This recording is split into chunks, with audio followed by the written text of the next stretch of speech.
All right, little man, you ready for some math? I am no little man, you mere mortal. I am King Tut. Could I have my kingly garments back? Tell you what, King Tut, you like pyramids, don't you? No, I love them. It's like being home. Oh, it's so snuggly and warm. It's paper, but if you answer a pyramid question right, I'll give you your little hat back. And my robe? Yeah, you're going to have to do 2 questions for that. My staff? That'll be 3 questions. You're a monster. Yeah, get over it.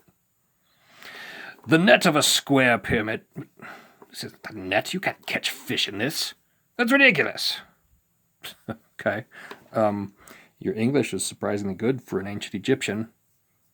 Well, I just speak English for your sake, of course. Naturally, I'd be speaking hieroglyphics. Hieroglyphics is a written language. Well, the point is, you can't catch fish in this. So, net can also mean basically a flat diagram of a 3-dimensional shape. But how does that help you catch fish? It's got nothing to do with fish.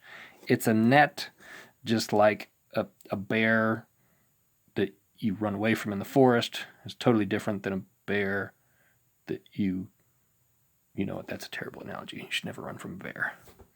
You mean it's like the color red versus having read a book.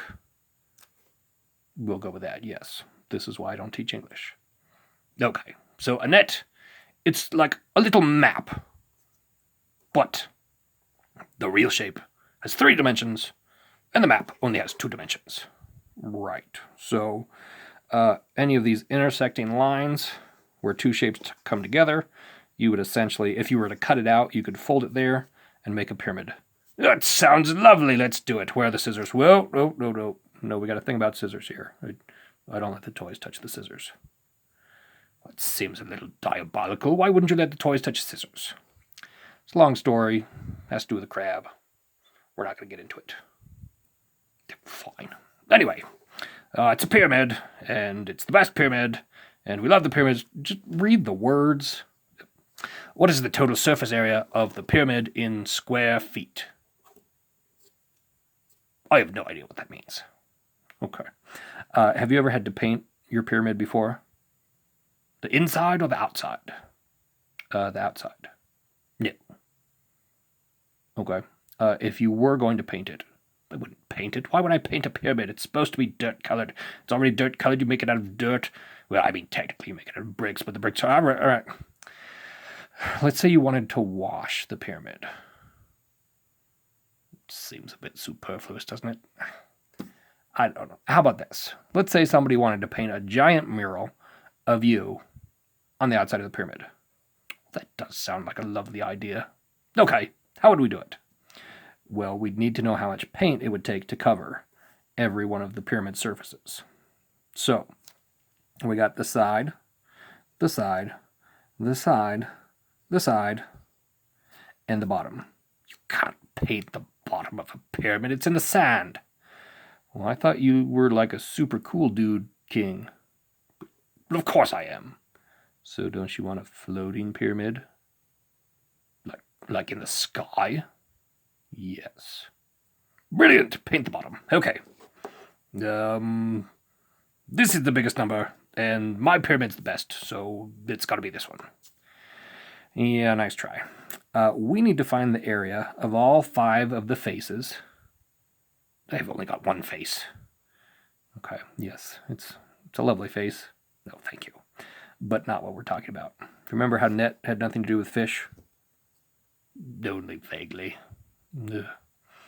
So just like net has a meaning, face in math has a different meaning. So we're saying like the side.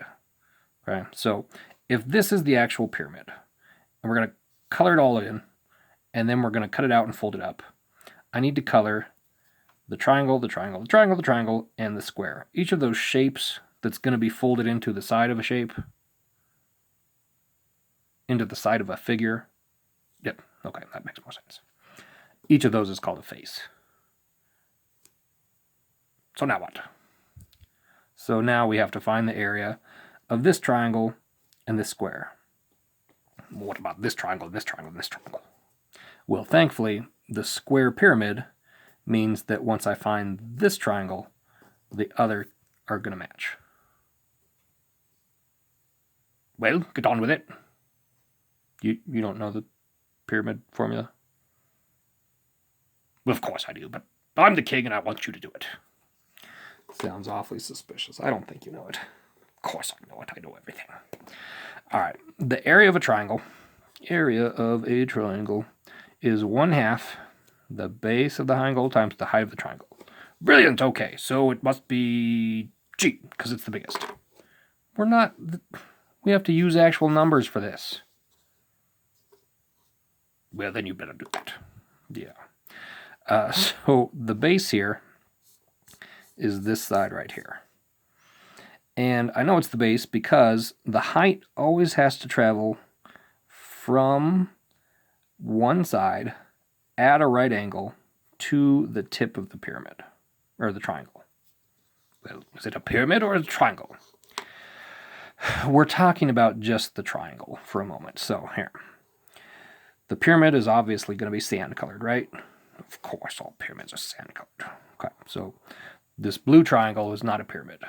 No, it's definitely not. That's what we're talking about. Why bother? Shouldn't we talk about the triangle? Wait. You use the triangle to make the pyramid. Yeah. What were we talking about? Oh, this magic little box over here. Oh, all right. So the base has to have a perpendicular, aka 90-degree angle height. So the base here is going to be the same on all four triangles, because it's a square pyramid, and thankfully one of them is labeled. So the area of one triangle is 1/2, and these are written next to each other, so we know that's multiplication, times 12. That's the base, times height, and again, this comes up at the 90-degree, so ignore the 10 here, because the 10 comes up at a slant. The height has to come up at a 90-degree angle. So 8 is the height here. Make the math easy on yourself. 1/2 of 8 is 4. 4 times 12 is 48. This is the area of one triangle. How many triangles do we have there, King Tut? Not nearly enough. No, I mean like literally. How many on this net? Oh, it was just 4. So, area of one triangle equals 48. The area of all four triangles just equals 4 times that. Which, if I double 48, I get 96. If I double 96, I get 192. Brilliant! And then you pick this one, because it's bigger. No, and then I need to find the area of this square. Well, then you should do that. I would love to do that here. The square is going to be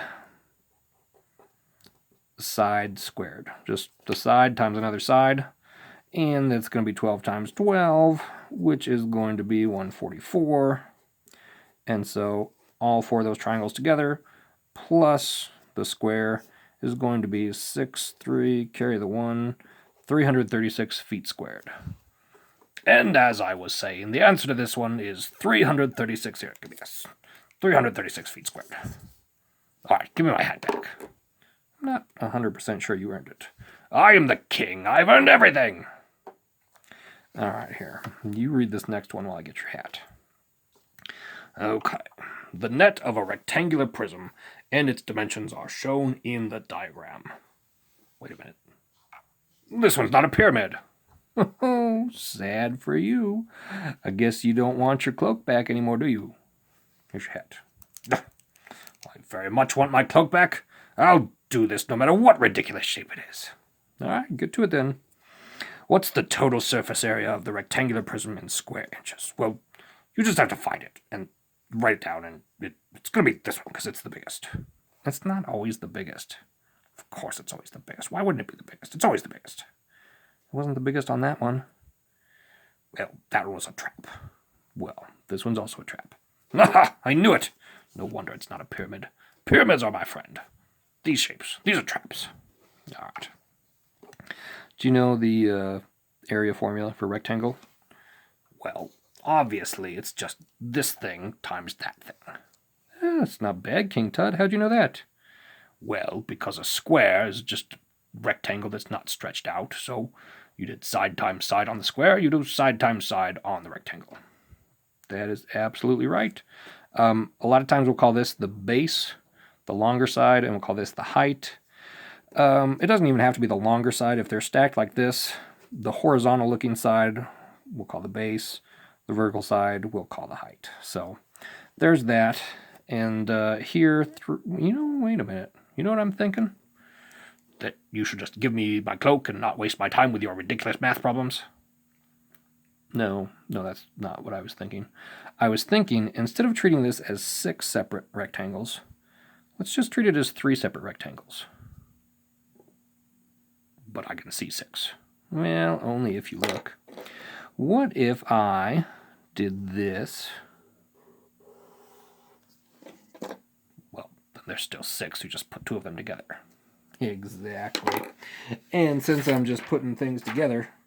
Wait, what did you do with my other marker? I don't know.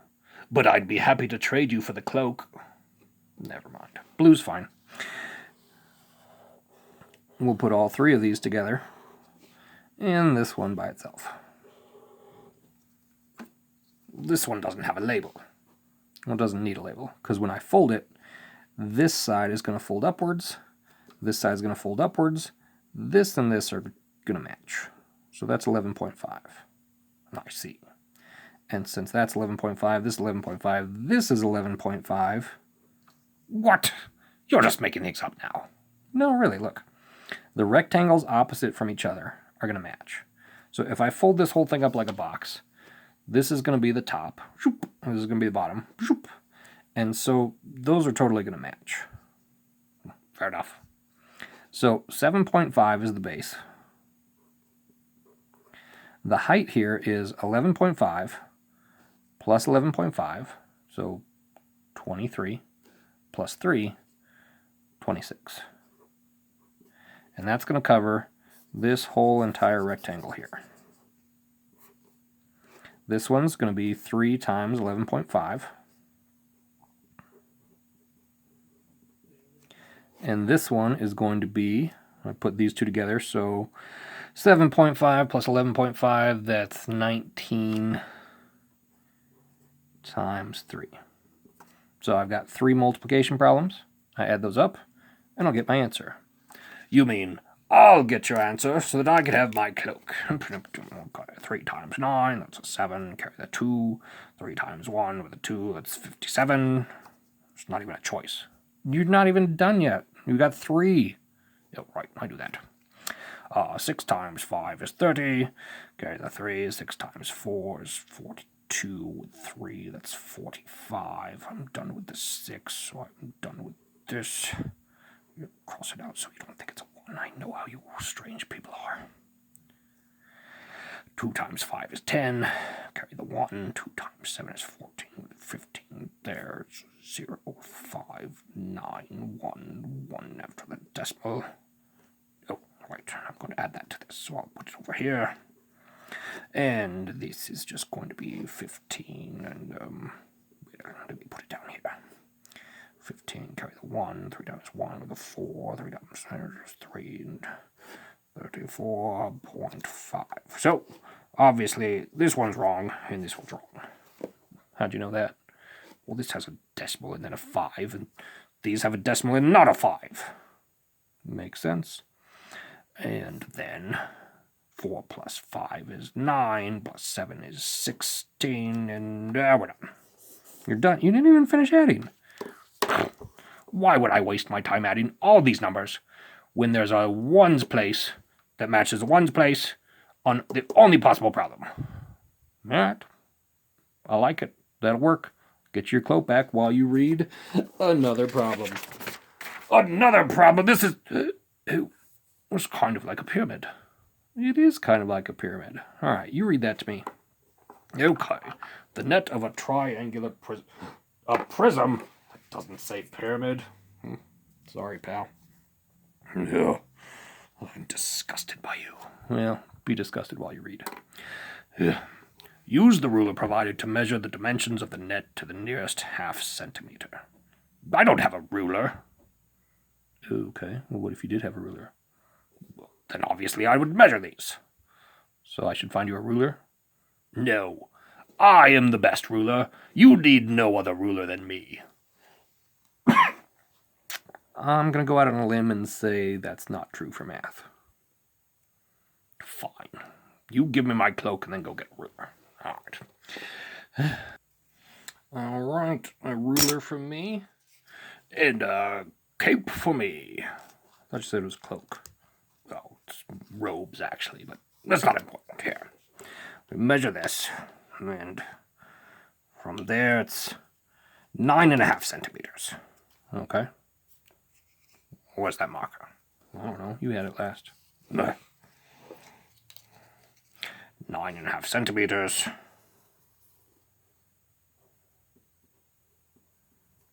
And then we're going to measure this, and that is 1 centimeter. Well, that makes my math rather easy, because anything times 1 is just itself. So, the whole rectangle is 9.5 centimeters.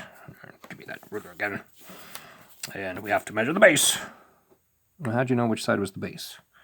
Well, just like you said, the base has to have a height that comes out at a right angle, and so this is the base. Okay. And the base is 3.5 centimeters. And then the height, I'm going to have to measure that. This is going to be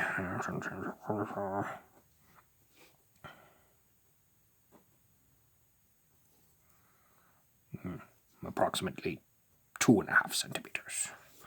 Okay. And then I just multiply these together.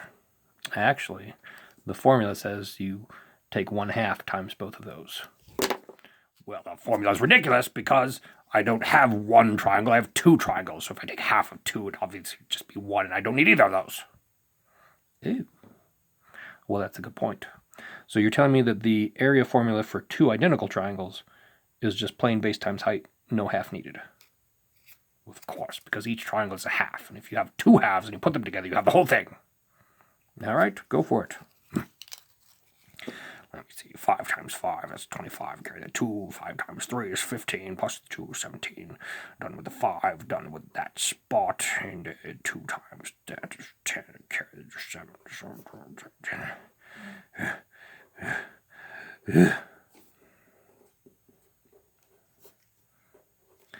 Add these up. Do that. Do that. It's about 18.5. Yeah, that didn't match any of these. Well, it's only 2 off from this one, so that's my answer, and I'm sticking to it. Give me my staff and let me get out of here. There you go. Very good. And I expect you not to send your Leviathan beast after me again. Alright, that was not mine. I apologize. Stay away from crazy wizard ladies if you see them. Go away. Alright, kids, that's how you deal with nets and surface area. Have fun.